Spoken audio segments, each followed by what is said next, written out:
Hello everyone, this is Isabel. I'm at the Suboptic Foundation Wave event in London, and I'm joined by one of the industry's superstars. Leigh Frame is COO of Xtera. Leigh, welcome to the hot seat. Hi, hello Isabel. Hi. Nice, pleased to be here. So this event is all about the future. Okay, if we look into Leigh Frame's crystal ball, what do we see when we look at the subsea world in 5 to 10 years' time? I think the first thing I'd say is it's going to be very hard to predict what we will see in 5 to 10 years' time, because if I wind the clock back to 10 years from 10 years before now, 10 years before that, I don't think anybody would have predicted where we are today. So whatever I say, I'm going to get it wrong. That's for sure. I think in the technology point of view, I think we will see, or rather from the network point of view, I think we will see the cables that spread out from the current trend, which is the point-to-point data center to data center cables. I think that data is going to go somewhere, and I think some of that distribution will happen in the oceans. So I think we'll see a shift in the type of systems that are being sold.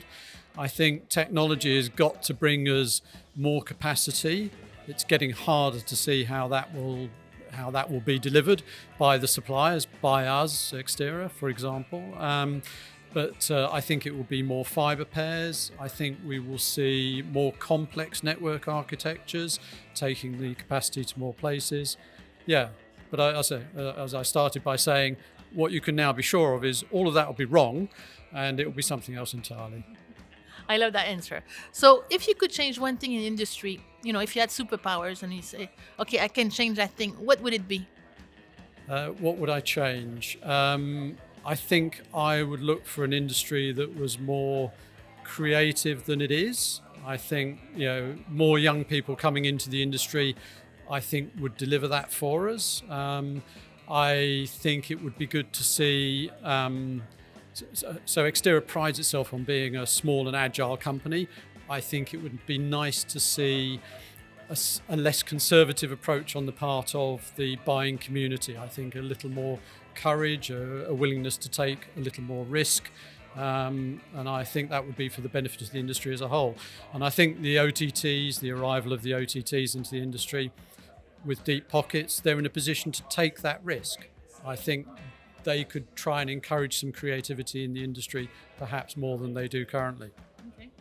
So we're here for the young generation. We're trying to encourage more young people to join us in this incredible industry. So for the young people out there watching us, why should they join? What better industry is there? It's the variety that you get, the opportunities that you get, really, so if you like, self-interest things like, the ability to stand on beaches for your job. There are cable ships, there are factories, there is electronics, there are optical engineering, the range, the sheer variety of what you can do, and also the mobility in the industry. You can move around easily. I've done 6 or 7 entirely different things through my career, and that's not unusual. Anybody can do that, and you can move around from an engineering to a commercial role and go back again. There are a few industries that offer the variety of career opportunity and the variety of activity while you're in it. And you meet fun people like us. And you meet fun people. Absolutely. Yes, quite. Thank you for a great interview. Fun. Thanks very much, Isabel. Thank you. Everyone, thank you for watching, and until my next Wave Hot Shot.